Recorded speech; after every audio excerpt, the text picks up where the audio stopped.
Hi, I'm Tina, and welcome to Addiction to Awareness.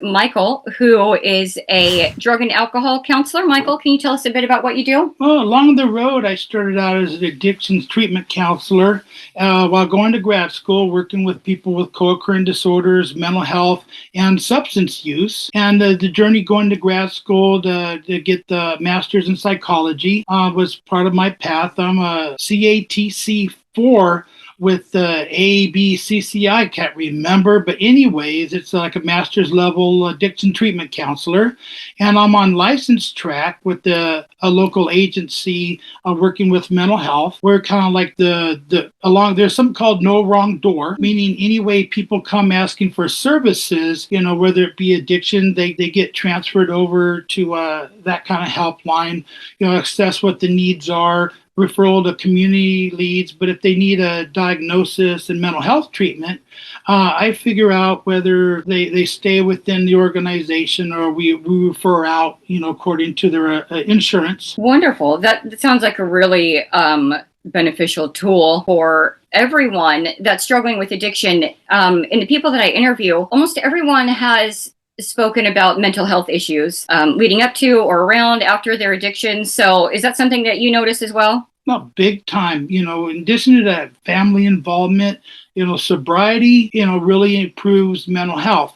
But when people know they have a mental health issue and a substance related issue, quite often we can't accurately diagnose until there's 90 days of sobriety. But how are they going to stay sober for 90 days if their mental health is not taken care of? So co-occurring treatment is like the new way that, the last few years has actually been implemented. Okay, so co-occurring is taking people that struggle with addiction and also have mental health issues and trying to address both of those things simultaneously, both as chronic. Okay. At the same time. So it would look like there's different levels under the ASAM with drug Medi-Cal. Our local SynCal, there's an ODS waiver, which really specializes in services according to level of care needed there.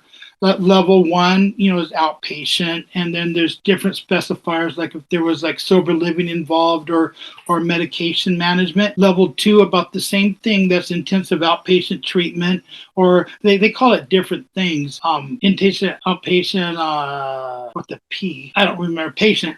Yeah, okay, well anyways, then that's like a 3-hour group, like 90-minute sessions. Regular groups are usually, from 60 to 90 minutes. And then there's residential at level 3, and then hospitalizations is like level 4. And then it's also client preference or availability is included in choosing where they're going. And then they could also be co-occurring for each level too. Usually the IOT has people with co-occurring disorders in it.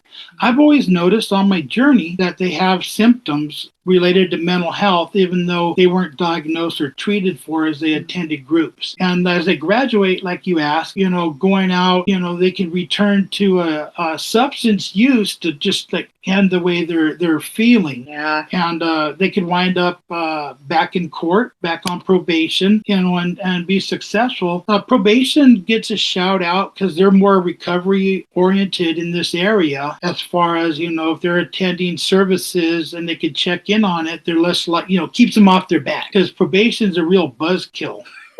Yeah.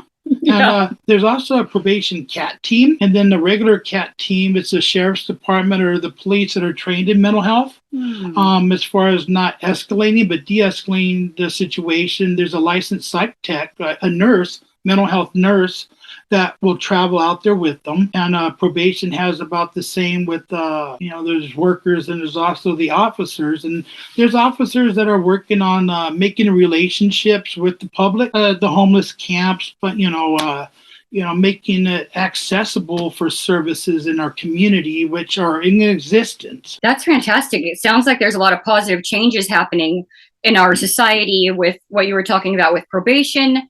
Instead of just taking people to jail for using or relapsing, they're more interested in helping them with their mental health or get services and stuff like that. So it sounds really good. The state has passed bills, concentrating on mental health care And also with people with co-occurring disorders that wind up in the judicial system, some of them are not capable of understanding. And also, it's obvious that prison and jail would just cause more harm to them. So it's kind of controversial releasing them to be treated in the community. But we also have like the specialized CAT team and probation officers that will do supervision. And, when people are in services and taking their medication and remaining sober, they have less problems. Yes, I have noticed. Which is the point I have of what you're noticed doing here. that. Yes, that is absolutely true.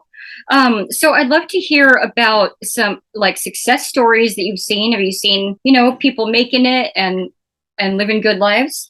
Well, I had this really special friend that I met when I first moved here that has a mutual friend. And I knew, she was up to stuff and she struggles, back and forth and had a lot of successes and then a lot of setbacks, pretty much tried everything. And then eventually, found the motivation within herself. She's a female, if I didn't, mention, and has maintained co-occurring type of lifestyle, making healthy choices, being of service to others, and kind of fitting it around to what works for her, because she's shared that she's had negative experiences with several different types of organizations, culture and belief systems. I mean, there's a lot of impairments and roadblocks. It's always a thing about acceptance, belonging, feeling wanted. And then the shame that people bring, just from their life experiences and make their own judgments that other people have about them, for them. Yes. Which is, a mental health condition, trauma. Yeah. Just, from, life developmental process is a lifetime.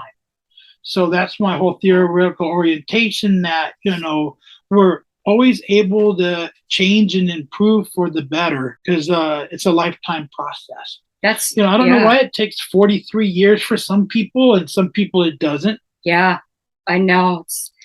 It is very interesting and confusing, and there's no easy answer, but that must be really rewarding to be able to help people and watch people succeed and stuff. So sounds like you really found a good place for yourself to be. Oh yeah. I'm able to come over here and be on your YouTube channel. Yes, now. Yes. Yeah. Isn't that wonderful? Yes. Yeah, absolutely. Yeah. Well, yeah, good job, Tina. Thank you. I'm so excited to see what you do with your future and your career. And I know that you're helping people and you're going to continue to help people succeed. And it's a pleasure to know you. Right. By help, I mean they do all the work. That's why I'm in this position. Yeah. Just see what motivates and, encourage them, because it's going to be your own idea, Yeah. You're more likely to keep up with something that's your idea for everybody. Interesting. Yeah. And the only way it worked is you actually doing the work, because no one else's recovery experience or what they told you to do will ever work until, you do it yourself. Right. Yeah. It's a very personal thing, and there's not one right way from what I'm seeing and the people I'm talking to. We all kind of have our own way and our own things that work for us. And, I don't think there's any right or wrong way, but you do some soul searching and you figure out what works best for you. You got a period of sobriety, your mental health is there. Are you, part of your family, present for everybody, able to take care of other people? Yeah. Wanting to inspire other people, Yes. or because it is their own journey. Everyone you talk to will tell you how they did it, and something with their culture and history of like cliche beliefs about every kind of system, what's right or wrong. Like, this is how you have to do it, versus individualized or being client-centered, person-centered therapy. Person-centered. Yeah. Yes. Person-centered. Love that. Yeah. Local organizations are very client-centered, person-centered. Motivational interviewing is a very good type of theoretical orientation, like to implement the stages of change, and meet people where they're at. Yeah. You know, you're willing to get off the heroin, but you don't want to quit smoking weed. Okay, let's work on the heroin. That's what that's what the person's choice was. Mm-hmm. You know, the court system's not down with that yet. Mm-hmm. Probation and parole, when they're not in the court system, are a little more, okay, that was the problem. You know, the smoking the meth is what I have a problem with. Mm-hmm. You know, it's not causing impairments with the cannabis, or we'll deal with that when we get there. Wow. Yeah. That's amazing. I used to go to jail, and I would get out. I'd be in there for 90 days. I'd get out for a couple weeks. I have to test for probation. I'd test dirty, and they'd put me right back in jail for another 90 days. And what a buzzkill. What a buzzkill. Yes. one trick pony. Don't do drugs. Don't be homeless. Don't steal anymore. Yeah. The command thing versus, you know, working with encouraging people. And there's actually support that there's probation officers that are out in the field, and the CAT teams that, you know, they didn't have anywhere to take the people when they're in distress. And so now we're facilitating, you know, that being a thing. They're released from jail, and these are people who just wander off. Mm-hmm. You know, you give them a piece of paper, and that goes in the trash can. And then next time there's an incident in the community, is the next time there's contact. So providing these people with access. Yes. It doesn't work 100% of the time. Nothing will. Eventually, you know, it can. Yeah, absolutely. It's going to work a lot better than just throwing people in jail over and over again. That hasn't worked. No. And no one's down with legalizing everything, but it is pretty much legal. You know, if it's a misdemeanor, the people are, you know, there's a lot of felons or been in jail. What are you going to do? Give me a ticket, you know? Yeah, that's amazing. I'm so excited to hear about all the positive changes that are happening in our communities, with, you know, the law and all these people kind of changing the way they do things. Right. And I think it's fantastic that you're a part of it. Yes. Yes. Yeah. You know, right there, you know, boots on the ground. Not quite boots on the ground. There's more boots on the ground people, but, you know, helping them get their job done. That's what it's about, is the relationships between the other organizations that we do have here on communication, because each one of them have a job, and then there's frustrations with the job about, you know, one thing or another, but communicating and providing access for the client, everyone with the same goal. Yeah. The client cares what's really working. Yeah. Oh yeah, I'm certified by APCC. Yes, it's under Katie. If anyone wants to do like addiction treatment, you know, I already had a bachelor's degree, so I could use my education to level up. Mm-hmm. So I had to do less classes. Katie is a great educational association, and ACCBC makes you jump through less hoops to get certified or remain certified. They're easier to work with, in my experience, than other places I've worked with. Okay. Well, thank you so much for being here with me today, Michael. It's been a pleasure talking to you. And I will post the links to all the letters and stuff that you just told us about, in case for people that want to further their education or might want to get into the addiction recovery industry and help that way. Yep. And like I treat my clients, if you know how to Google CAADE.org, you could punch it in and start this on your own. Right. Wonderful. Awesome. Yep. Thank you so much, Michael. Thank you for having me, Tina. All right. Bye, guys. Bye. Thank you.